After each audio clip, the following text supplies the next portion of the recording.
Hey guys, welcome to my first ever video. So today I'm going to be talking about what a computer science degree is like, giving some advice, talking about what happens on it.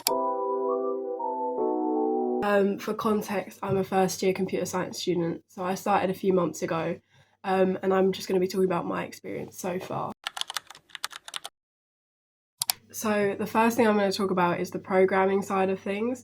So a lot of people might have just done like a maths A level, or might not have programmed before. And they do say like you don't need to have programmed before, which is true because you do go over it and you will learn like as you go. But I would say that programming like experience definitely is helpful, because I found that on my course. So we started with C.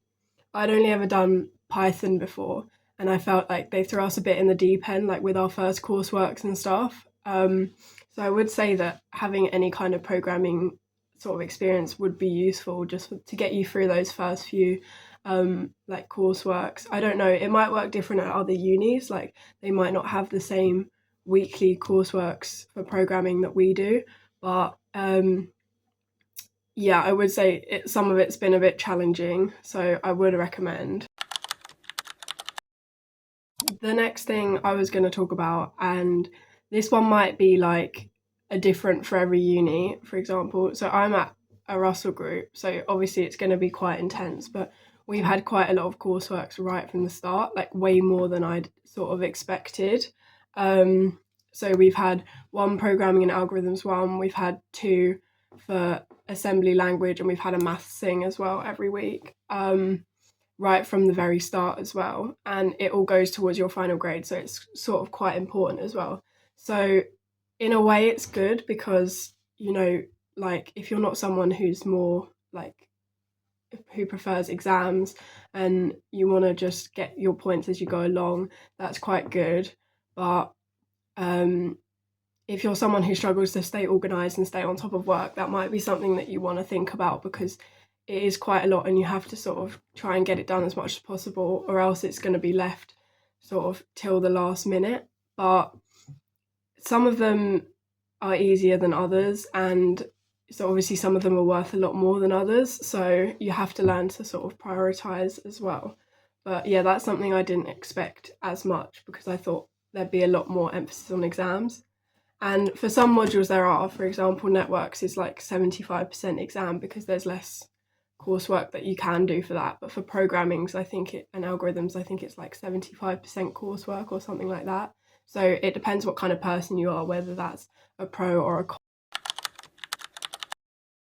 The next thing, and this is something that I was thinking about before I picked my degree. So I didn't do maths A level, I did a computer science A level. And a lot of unis won't accept you if you don't have a maths A level. And so I was worried, like, oh, is there going to be loads of maths? Am I not going to be able to understand? But I found it okay. Some of the maths is like really confusing, and I think probably having a maths A level would help, but it's not something that's completely like undoable.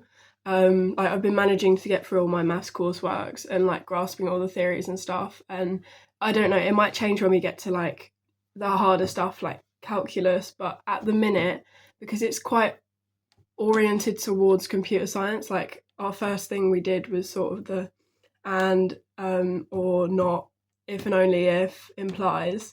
So that sort of stuff, the logic stuff, is we did cover quite a lot of it in computer science A level, so in that sense it's okay.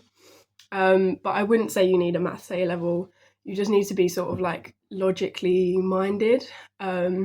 But there is a lot more maths than I expect, and this also depends on the uni you go to, because I think some unis don't necessarily do as many maths modules as we do. So if that's something you potentially wouldn't want to do, then maybe look at like the modules that your unis do that you're looking at, and pick ones that do less maths modules. And also you can sort of focus, if you don't want to do maths, like I'm obviously not going to pick like anything data related for my next modules, because I think that's something I'd struggle with the maths in. But yeah, there's loads of options, so just look into that. one piece of advice I have when you're picking like what course you want to do and at what uni, I would think about like how much you enjoy the subject, because if you're picking computer science just for like to get a really well paid job at the end, you'll either won't get through your degree or you'll hate it, because like it is a lot of work, and if you're not enjoying what you're doing, then it's basically going to be hell for like 3 or 4 years. Because there's a lot of contact hours, like a lot more than certain other subjects, like particularly humanities. There's a lot more coursework. It's basically just quite intense overall as a course, I've found. So if you're not enjoying the subject, then you're not going to be inclined to go to lectures, for example. And I've seen that a lot. Like we started off with like 400 people on our course, and now there's only like 250 people coming to lectures regularly and stuff. And we're only in like the third month, so definitely think about how much you enjoy it. And if you love computer science, because I love computer science, then I would say definitely pick this degree, because you'll love it. It's so interesting, and you basically get to do what you love all day. So my final kind of thing is, what if you didn't do computer science A level? What if you just did maths? And I would say definitely still go for it. Like I said, if you can get some program experience under your wing before you go, that would be great. But I think computer science is one of those things where it starts and it will build up everything, like the theories and the ideas, and you'll have them explained to you from the start. And like I did computer science A level, and so some of the things are familiar to me, but majority of them aren't, because they're teaching in a completely different way to how we did at computer science A level. Like that was very surface level for most of the content, so it's not really going to help much.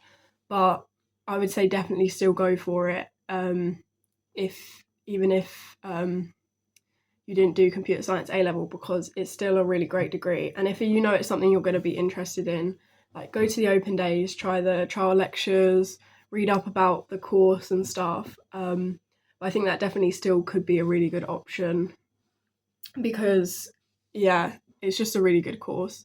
And I know there's some kind of like questions about job prospects at the end, but if you're doing what you love, that should hopefully come across when you're trying to get jobs, and you can work hard on building up a good portfolio and things like that to increase your chances. Okay, that's basically all the sort of common things I could think about to cover, but if you have any more sort of questions, leave them in the comments below. And I don't really know what I'm going to do with this channel, so subscribe to see, I guess, and make sure you like as well.